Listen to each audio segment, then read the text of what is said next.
Okay. All right, good afternoon, everyone, and welcome forum students, faculty, and guests. I hope you all had a restful break. I suspect that folks may be thinking that we're in B-Box again today, so we may have some rolling in as the talk goes on, and that's okay. We are very pleased today to introduce the renowned visual and sound artist, Stephen Vitiello, who will speak about his sound works and process. Our theme for this month in forum is experimentation, and as such, students, I would ask you to think about your own processes and how you might take a page of experimentation from Stephen. For instance, how might you think of sound as a kind of mark making? How might collaboration affect the outcome of a piece of work? These are just two ways of thinking experimentally. Listen to Stephen and see if you can hear some others. Stephen will be introduced today by MICA faculty Andrew Kuiper. He's a professor here who teaches sound design and animation and film and video, as well as senior thesis in animation. He is a sound artist himself. Welcome, Andrew. Thank you.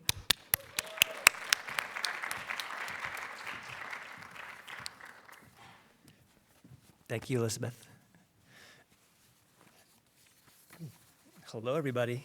So good to be with y'all today.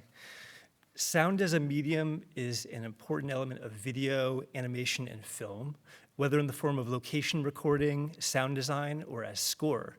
And of course, music is an art form in and of itself. Within the context of the visual art and design world, over the last century, sound has taken its place as a medium as well, in a way distinct from the aforementioned media, even as it often borrows their tool sets and overlaps with them.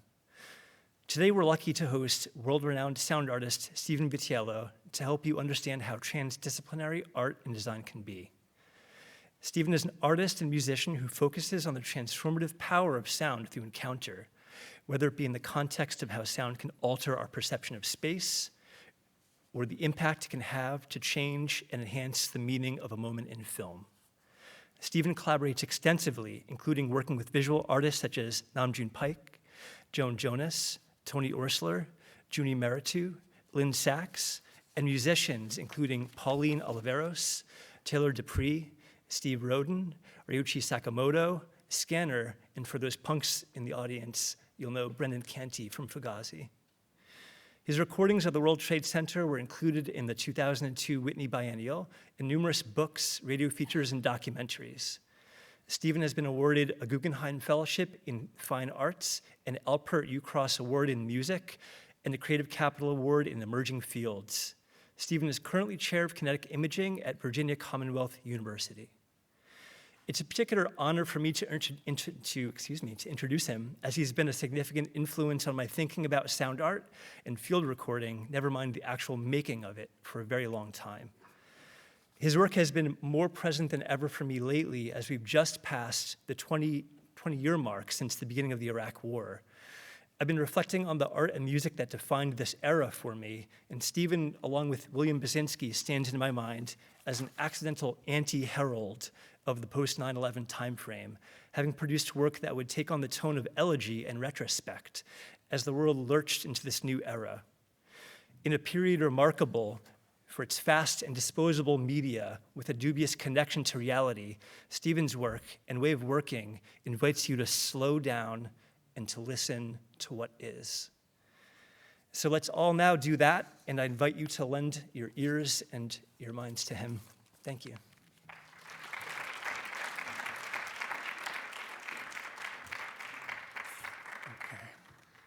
Thank you all for being here. Thanks very much to Mina and Elizabeth and Andrew for inviting me.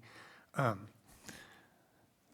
don't have a real script, but if I had a script, this wouldn't be in my script. But yesterday when I was checking into the hotel, the woman at the front desk was very nice and said, "What are you doing here?" And she said, "Are you giving a talk? Are you judging?" And I said, "I'm giving a talk." And she said, "What?" And I said, "I'm a sound artist." And there was a pause, and she said, "Oh, well, what are your sounds for?" And I stumbled, and sometimes I can give an hour-long talk about my work. I'm really bad at the elevator pitch, but it's a really valuable thing for you all to think about how, if you've got 30 seconds of someone's time, sometimes they misunderstand me. My doctor thought I was a sand artist, and he started talking about sand and collecting sand. But So then she started talking about films and how important sound is for film and how it can change the meaning. And I was like, yes, you're right. And I never got what I wished. I worked this out at 5:30 in the morning. I wished I'd said to her, so I say it to you, is that for me, that the sound work I do is not necessarily for something. It's more that when it's particularly solo work or installations, that the things are for the sound. It's not that the sounds are for the thing. And I think a lot of us think of image as more important than sound, that once you have the two, sound is supporting the image, for example. And so I've spent most of my career trying to make work where people understood that the sound was the primary medium. And it's not that I've in any way invented this. I've walked into the shadows of so many people who have influenced me, from John Cage to Pierre Schaeffer to Eliane Radig, Pauline Oliveros, whole generations, as well as Fluxus artists. But just it's hard to make work and have people look and listen, but listen first. But that's been my goal. My really speedy background is I grew up in Brooklyn and New York, played in punk rock bands, then in college did an internship at the Museum of Modern Art in the video department, and started to realize that many of the artists I was attracted to came out of music, that Namjoon Paik had trained as a composer, Stena Vasulka was a violinist, Bill Viola had worked with David Tudor, who was a longtime collaborator of Cage, and I kind of found my voice knowing that I didn't know a lot about image and didn't even connect to it, but could find my way through video art in sound. I did about 10 years of soundtracks for video artists, primarily, as well as choreographers. And then at a certain point, I was invited to apply for this residency in the World Trade Center. And I always start these talks with it. I did lots before that, but it's sort of a point that can kind of make sense to people. So in '99, there was a residency program called Worldviews that had started after the first bombing attempt back in '93. And they had artists using unused space in the World Trade Center, but there was in '99 a kind of shift towards let's bring in media artists. So I was encouraged to apply. Kevin and Jennifer McCoy, I think Paul Pfeiffer, some other really interesting people I like and admire. And they, I had to propose, what will you do? And what I said was, I'll open the windows, stick my microphones outside, and integrate it into whatever I'm working on. I was kind of riffing off an idea by Marianne Amiche, who's also in that list of great sound artists and composers. But anyway, she had done a piece in the New England Fisheries with mics pointed that were coming through telephone lines into her studio through, I think it was an MIT project, as I remember. So they gave me the residency. I got up, 91st floor studio, cool room, crazy view, and no sound, and you couldn't open the windows. So I had spent some time trying to figure out, well, how do you get sound? I mean, what I was hearing was just like what you're hearing now, this buzz of electricity and wires.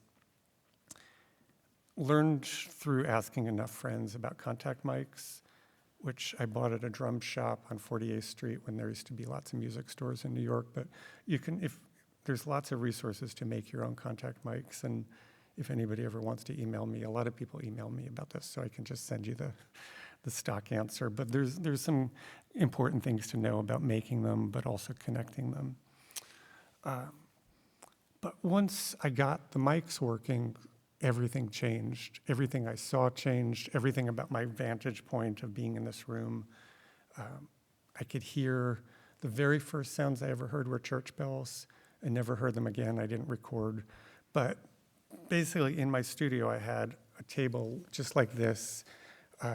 Not really a table, it was a rolling cart for rack-mounted effects. But there was a mixing board, there was mics on the window, and a digital audio tape recorder that I would just occasionally turn on when something seemed interesting. But sadly, I never recorded those church bells because they came back to kind of haunt me later. But other days I would turn it on and airplanes were going by, car crashes down on the West Side Highway, ships shooting horns on the Hudson River.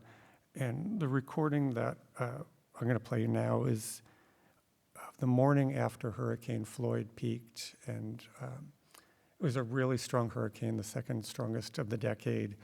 But even without my microphones, it's the only time I ever went into my studio and could hear the building. So I'll play you just a little bit of that.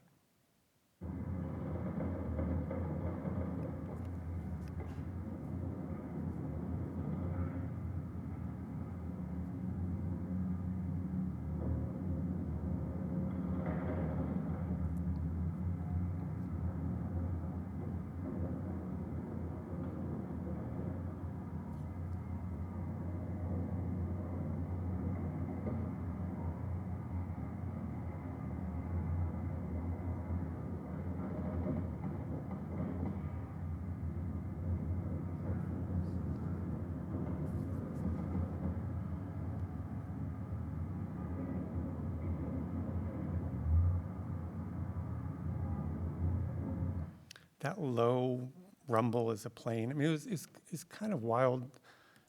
Not probably a few of you grew up with the Jetsons, but like it felt, there was times where planes were going by at eye level or helicopters at lower levels. I mean, it was a very strange place to be. But that listening, I'd just sit for days, hours with headphones on, listening to the building. And I was working on a score for John Jaspers, working with Mikhail Baryshnikov, and kept thinking, okay, when do I bring up, the World Trade Center sound? But anything that I ever did to it or with it never felt right. And that experience of just listening to a thing changed everything about my creative practice. And also up to that point, I was an artist who made soundtracks mostly for other people. And I started to have a sense of having a room of one's own. I know that's a feminist reference, but for me, having a studio, having a space, not thinking about how am I responding to someone else's idea, but having a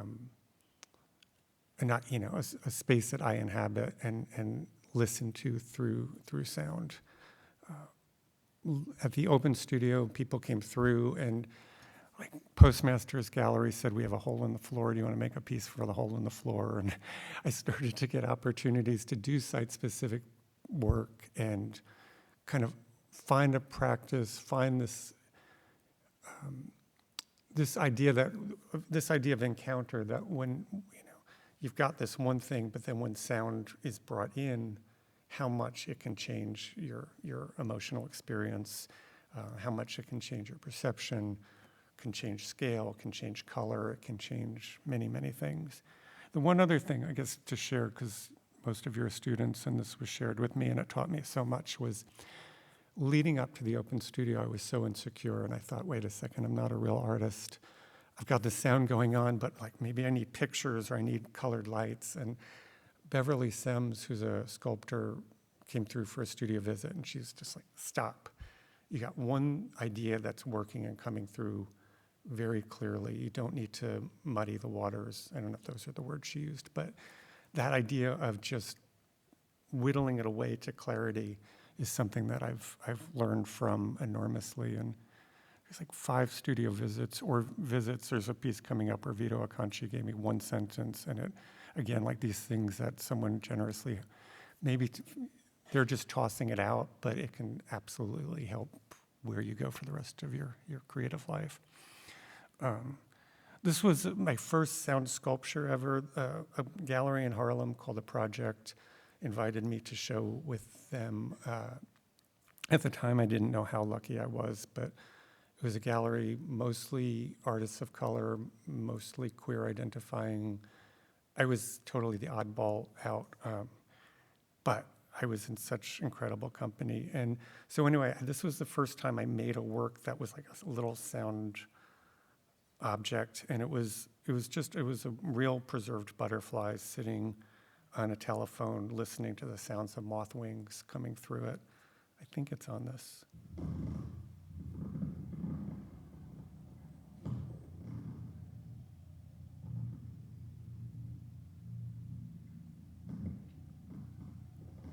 And that's a real moth. It's not manipulated. It's just captured.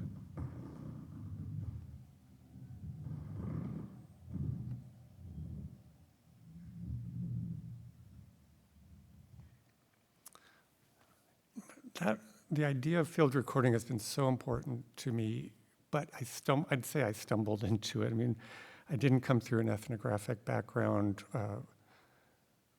but being in the World Trade Center project led to me being in a show at the Cartier Foundation.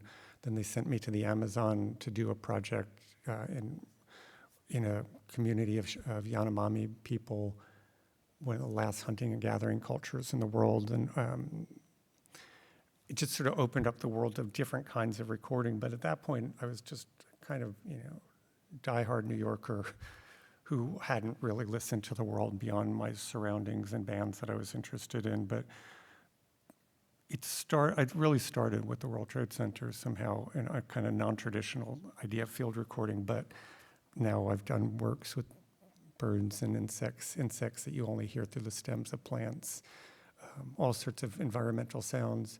And it's made the world a whole lot more beautiful to me, but I do feel like I dumbly stumbled into it.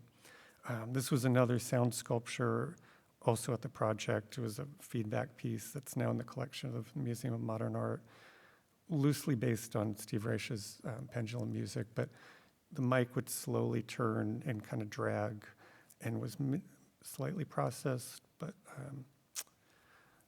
this was another kind of sound sculpture playing and referencing Robert Morris's Box of the Sound of Its Own Making. This was a speaker of this, destroyed by shooting an arrow through it. And Julie Mehretu and I traded artworks, so she owns this now, and I somehow miraculously own something small of hers. So I started to get into, there was a lot of sound art shows in around 2004, and I was invited to most of them. And part of what I was very conscious of was that that sound space bleeds out. And one of the problems of doing sound pieces and group shows is that everybody's competing for the same sound space.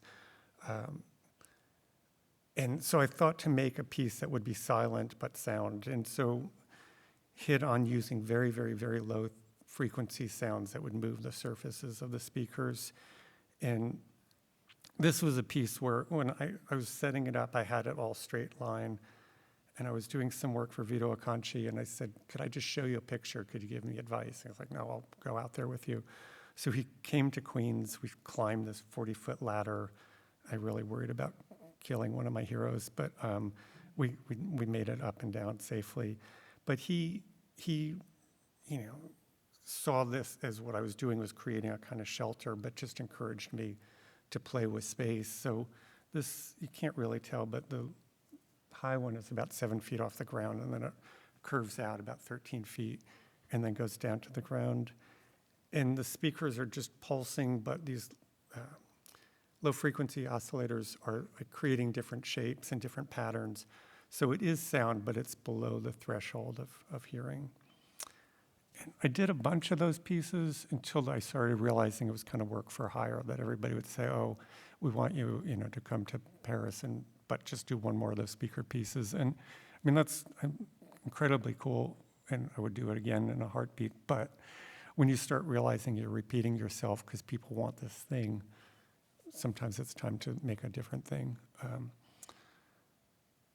But I think this is the last one, and it was Julie Mehretu's, I think one of the greatest living painters, artists, asked me to collaborate, and I said, sure, what should I make with you or for you? And she said, no, we'll make something absolutely together, it's a vital question with collaboration is, does collaboration mean you're both in charge, or is one person at the service of the other? Do you share ideas? Do you share costs? Do you share ownership? But she made it very clear that we would work together. And so we made this piece for the Sydney Biennial in Australia. The white speakers had audible sound in a 6-channel sound mix. But I was mixing we had 11 days until the opening of the biennial, so I was playing and mixing sounds for her to hear. She was responding or not responding and drawing on the wall. And then she redesigned the black speakers into a new shape that fit the space. And it was a kind of duet that was so much fun. And I feel super lucky to have done. This is a poor video. This is also a lesson to me, but to you too, about getting better documentation. But at least this will give you a little sense of the surfaces of the speakers moving.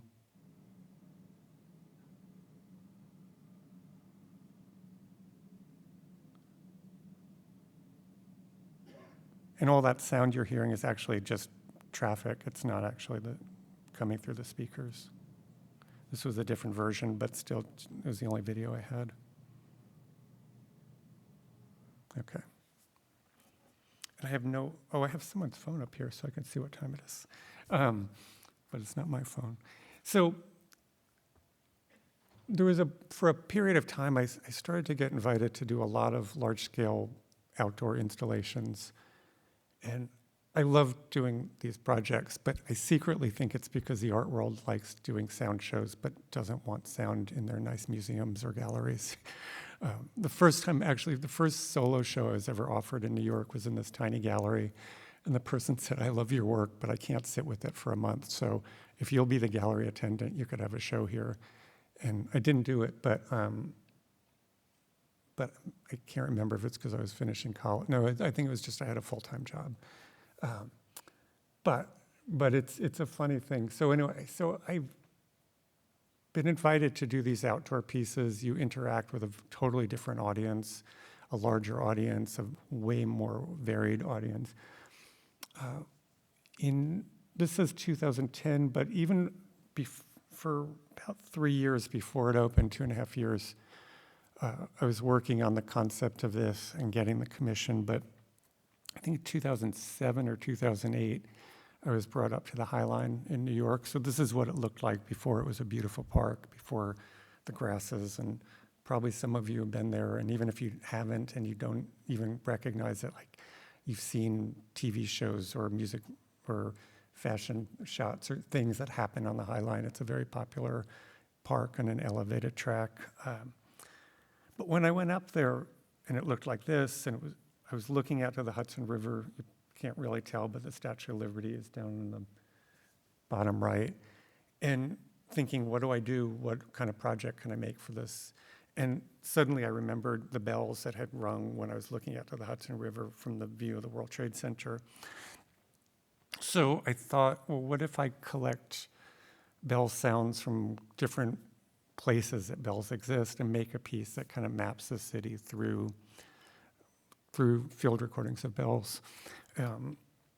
And I think I didn't get the commission the first year, and then the second year they pretended to do a call, but they just put me to the head of the line and gave me the commission.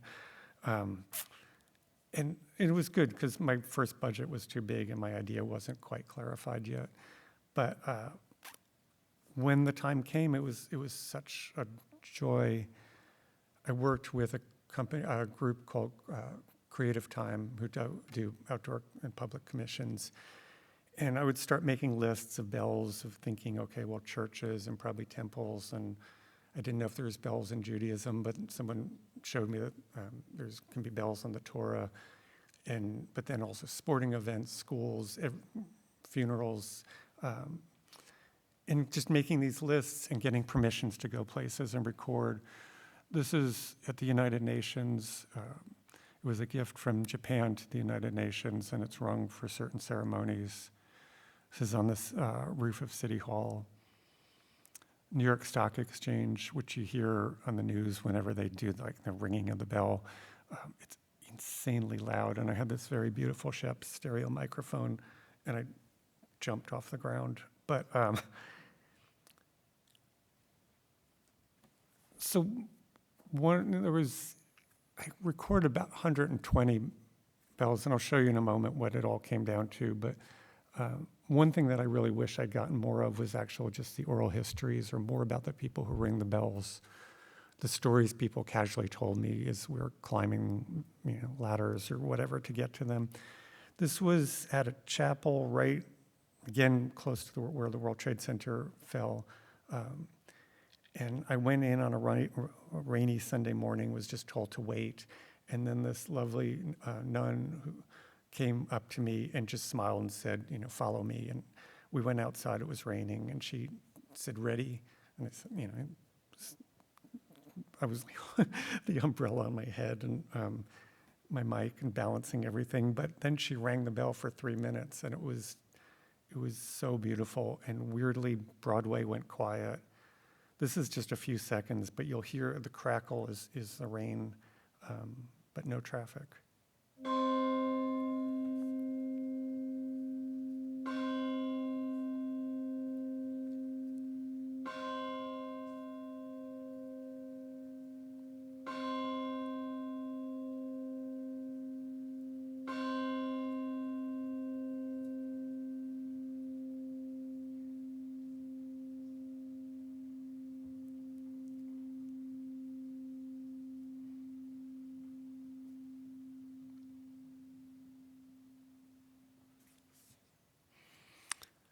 So the piece went through lots of variations. Working on a public art project, you have to adapt. This space, it's a pedestrian throughway on the High Line, but every wall is controlled by a different owner. I think the city has the rights to one part in the center and the floor, but not the walls. And so anyway, so part of it was figuring out where speakers should go, what would look interesting but be almost invisible, but then also where you could do things safely, but also who would allow you to do what. But there was 5 speakers. You can see 3 of them in this picture up high. There was a sound map that I made, kind of ripping off a little bit of a piece by Anea Lockwood, where she made a sound map of the Hudson River recordings that she had done. I say ripping off, but hopefully, I try to acknowledge and honor and always know that we're all kind of passing on traditions. And I learned so much again. And I think, I can't remember if I said, but I worked for the artist Namjoon Paik for 12 years in various ways, and Namjoon was very, very good about acknowledging his mentors, his collaborators. He used to generally forget to credit me for things I worked on, but then credit me for something else.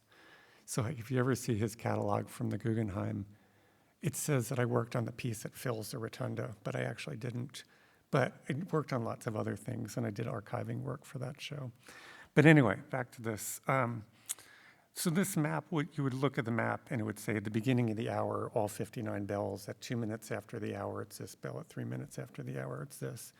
But at the beginning of the hour, all the bells would ring together. I'm going to play it for you. It might be loud. And I loved the idea that, like, Boots the cat, who was a little cat who had a bell collar that I recorded, like, Boots's collar was in the same room with the the temple in Chinatown, or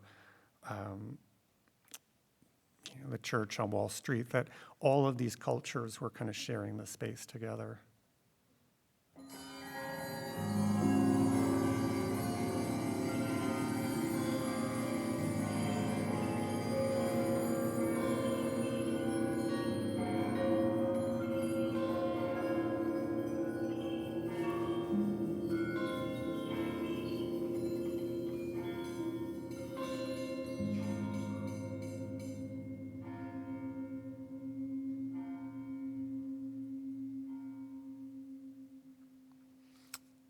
I made a really quiet electronic piece using the decay of the bells, which comes from Pierre Schaeffer's writings and work, but and that would play quietly, so quietly that you almost didn't know if you were hearing it or not.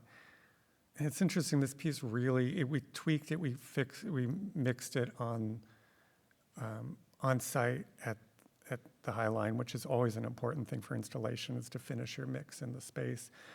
But later it went to MoMA in the sculpture garden, and it sounded terrible. It got me a raise at school, and it looked really fancy, but it didn't sound the same. They didn't allow me to be part of the installation. They set up 5 speakers in a row, and I sort of lost a lot of control for the honor of being in, this great institution, but it really was meant for the High Line, and that's where it lived for almost a year, but being, having work at MoMA also opened up other things. So when the sounding show happened at MoMA and my piece was outdoors, they also asked me to perform and suggested I perform with Camille Normant, who's a sound artist as well, and conceptual artist. She just had a big show at the Diaz Center in New York. But Camille told me she really wanted to work with glass, and could I think about that? And she was working with a glass harmonica, which is this beautiful instrument. You'll probably see it if I skip around a little bit, invented by Benjamin Franklin. So I had a grad student at VCU in crafts make me these glass bells, and I didn't know how to play them, but I just figured it out on stage. We had maybe a sound check, but not really a rehearsal. I'll just jump. I don't exactly know where things are good, but I'll just jump around. Oops. And a whole other project. Maybe I can't.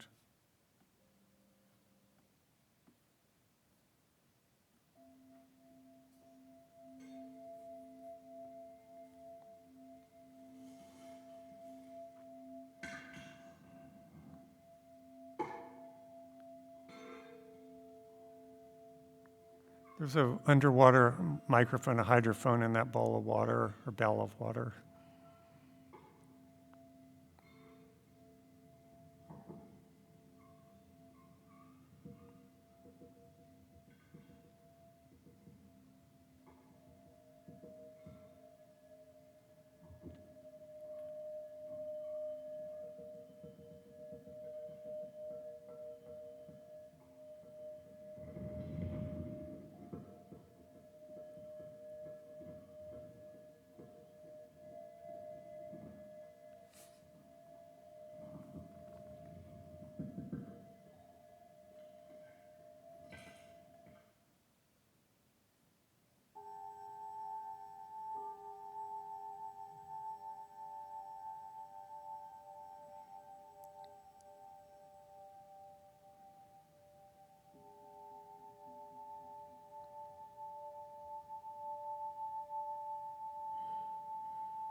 Okay.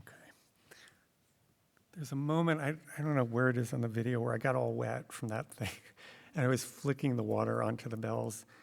And Larry Miller, who's a Fluxus artist, who's a friend of mine and Mina's as well, came up afterward and said, "Oh, that was so great that you did George Brecht's drip music." And I was so happy, because, just this idea of, I guess I keep coming back to, I hadn't intended to with this talk, but about how we sort of pull from traditions and sometimes, do something you've seen before or heard before and then make it hopefully your own. That I kind of love that he saw that as, not like I'm stepping onto somebody's turf, but it was more like I'm bringing that turf forward. It felt like a very generous thing to say. Maybe I'm checking somebody else's phone. Maybe I'll do two more projects or so, and then we could do a little Q&A. A long time ago, I was doing music for a choreographer outdoors, and I was told the first piece was silent, and then I was part of the score for the second piece. And so I put my guitar down, went to the side of off the stage. It was outdoors, also at SUNY Purchase, and she did this dance, but I was like, that was the most beautiful sound score. What do you mean that first piece had no score? But who made that music? And everybody's just shrugging. And I went up to the stage to do the second piece and realized that my volume pedal, instead of being up to mute my guitar, was all the way on. So the wind had been playing my guitar.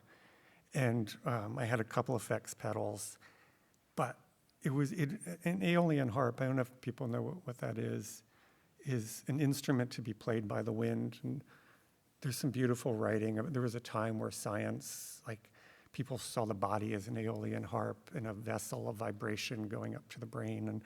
But people would have these beautiful little, someone's getting a phone call now. They would have these units that you put in your window, and the wind would come through and vibrate the strings. So some years later, I was asked to do a site-specific commission for this collector in Kentucky. It had an outdoor space. There was a beautiful myelin earthwork, and I was meant to make something in amongst his work. And so I brought my guitar. It had never worked again whenever I tried, but the wind that day was really windy. And I'll play you just a little bit of it.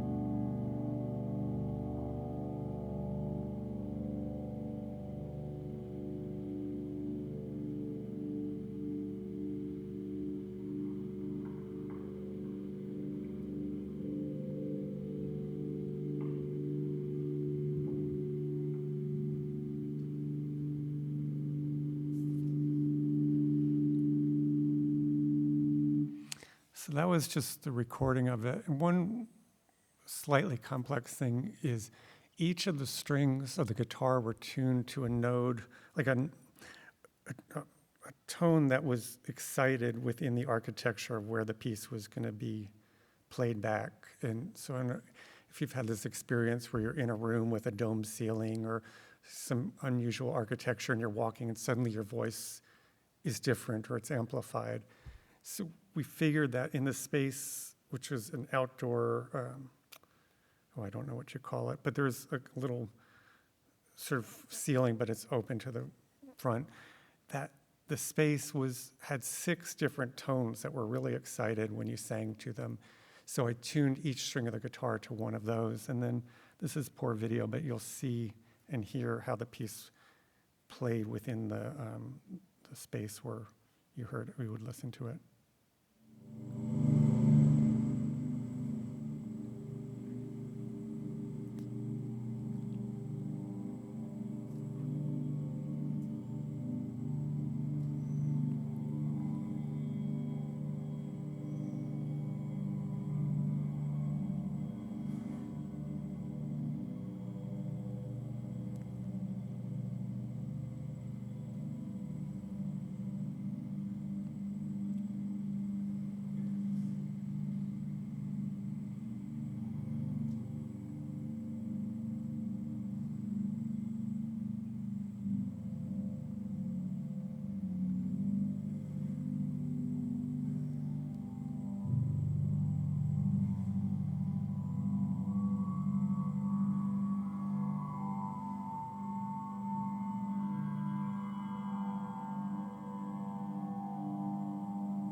Piece, the collector died a couple years ago, and there's been talk about moving it to a museum, but it doesn't make any sense anywhere but at his home, in his architecture.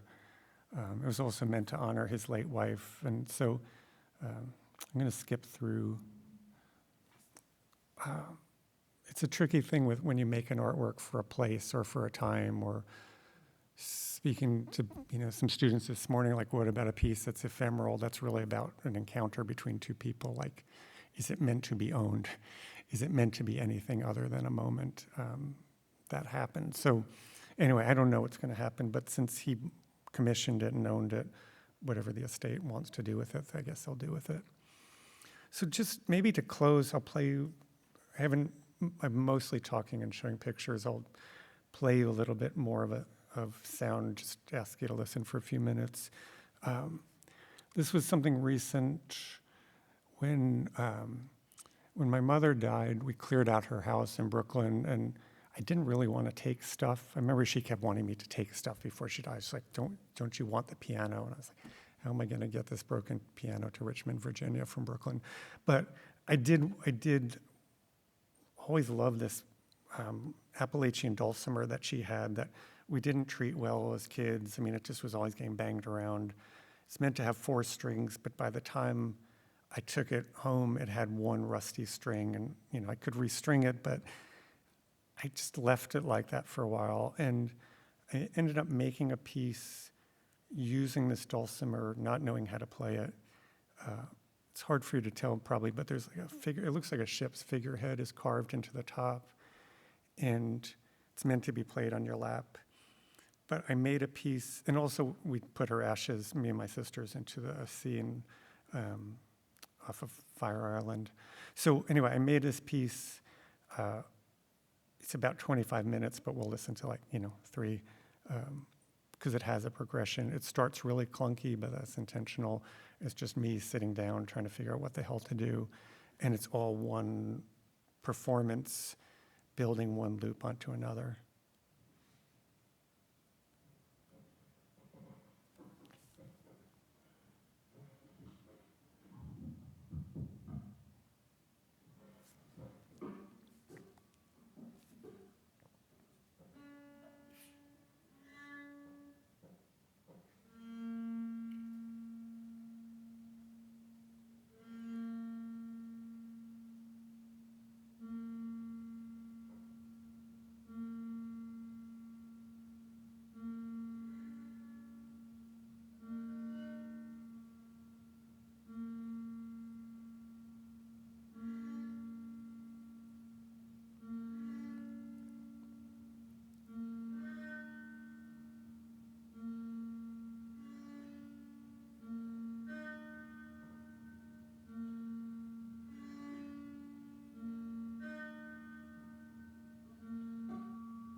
Just for the sake of time, I'll stop it there, but it goes and it goes and it slowly changes. It played in a gallery in Paris when I first made it, and then later it was played from the sound structure on Governor's Island in New York, looking out to the sea. And I don't even think people paid attention to it, but actually I kind of love that it just it just had a dialogue with the water and the harbor of New York, and it had a little structure to live in for a while. So for time, I think that's the end of my talk. If anybody ever wants to reach out to me or hear things, please track me down. But I'm happy to get to meet you today.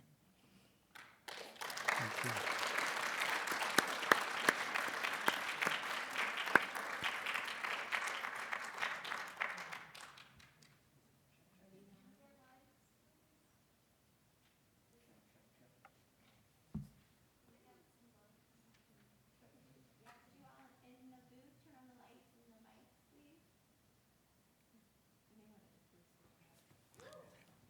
And then eventually I'll do your attendance thing, but I think I'm supposed to wait so you don't leave.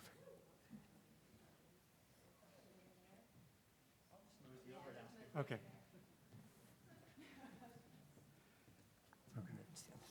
Okay. Oh, yeah, yeah.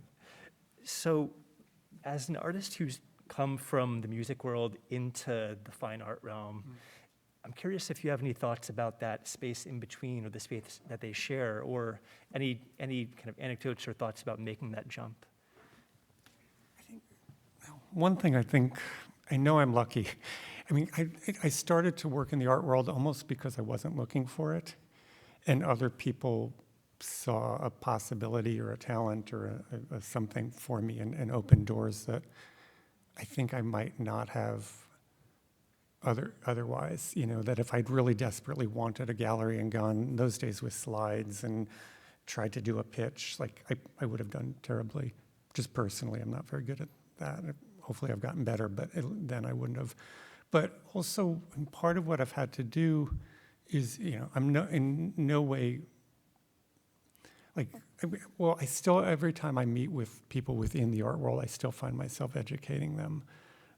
And part of that education is coming from what I learned and mentors and people that I read. But talking about how do you present work in a museum, how do they, if they're going to own it, how do they own it? What does that mean? How do you archive it, migrate it, present it? That I've had to be patient and recognize my good fortune, but to always start the conversation from the beginning. And in the last several years, there's been a whole new generation of sound artists. There's been artists who are not sound artists who are making sound. I mean, it's sort of like everybody was suddenly making video who were painters or whatever in, let's say, early 90s. I've had to just be part of a community, but also always speak to how to do it and what to do it. And I think that's the thing. Museums are not set up for sound necessarily. Galleries are not. Galleries want to sell things, and they don't exactly know what to do with it. A friend of mine who's a visual and sound artist in Ireland told me this story that he went to his gallery and he said, I have a new drawing. And they said, oh, good, we'll sell it for €1,000. And he said, but it comes with a unique sound piece that I made Will drawing, and you have to have them together. And there was like a pause, and they said, okay, €400. And so the idea that sound is reproducible, that it doesn't have a clear marketplace, is also something to wrestle with. Are there any other questions out here? I can come give you a mic. Yeah. Here, maybe you want to pass that down. Probably lots more I could have said to that, but that's what came to mind. I wonder if you can speak the unique alliance of artist to failure, and how failure has instructed your work throughout your career, what you've gained from the process of making the reach and failing and learning from that particular failure. Yeah, and there's lots of ways to think about that. I mean, with field recording, which I didn't go into that deeply here, I've had a number of trips where you go, you expect something to happen, and it doesn't, and then you adapt. And someone who gave me a $10,000 basically out-of-pocket grant to go into the center of Canada and wait for the Northern Lights to translate the lights into sound, and it never happened. Or a recording trip to Australia where the winds were so strong that the birds never came. And so part of that is then just taking whatever does come and figuring out how you can translate what the other content could be, or what the emotional experience can be. I find with collaboration, there's failures when you think you're speaking the same language and you find you're not, and or you make something for somebody and it's entirely not what they wanted, and that's usually about, both of those things are about communication, about figuring out from the beginning what the relationship is, what the expectation is. But I do think that failure teaches us, I mean, you know, I think I forgot with this talk I was meant to address experimental, and I was thinking about ways to frame that, and I was incorrectly at first thinking about talking to students about experimenting and allowing yourself to just try things. You know, I teach sound in what many would think of as a visual program or audiovisual program. And I have a lot of people come into my class going, I had to take this because it's required, but I know nothing about sound. And you know, what if I fail? And I'm just like, if you try, if you put your feet in, if you just, you know, if you try 3 endings and none of them work, you'll still get an A because you tried 3 endings. If you take the microphone out and it's too windy and you find, you know, that you're listening to your own breath and that's interesting, I will be really happy. So I guess, you know, that's not within the reference of experimental necessarily, but it is, although some people felt like Cage's work was experimental when he gave up a certain amount of control and saw what would come. So I'm rambling, but I think being open to trying, and if the thing doesn't happen, finding something in your moment and honoring that, I think is where I learned from failure. Stephen, I had a great talk. Thank you. Oh, thank you. Had a real quick question. I was just curious if there was a moment in that you realized when sound as a material was your medium or your calling. I think it was 2 times. One, mostly it was, it was in the World Trade Center, but actually a year before that, I'd forgotten about this in my own narrative. I was invited by Anthony Moore, who was running the music program at the Academy of Media Arts, to be part of this 4-night festival. And it was a 64-channel sound system. Pauline Oliveros was one night, Scanner, Francis Maria Wheaty, and then me. But when I walked in the door, I was struck by one of the most remarkable impacts of sound I've ever had in my life. And I said, what the hell is going on? And they're like, it's Pauline testing the sound system. But she was listening to the room, she was playing the channels, and it was both emotional, but it was also physically impactful. Similarly, going to the Dream House, Lamont Young and Marian Zazila's space, where it's almost like you're walking into metal because the sound is so physical. And to me, that was thrilling once I relaxed enough. So those encounters with sound as a physical thing, but I think it was, and then in the World Trade Center, when I started to both feel it, but also to see how it made me feel the space differently, all of those instances.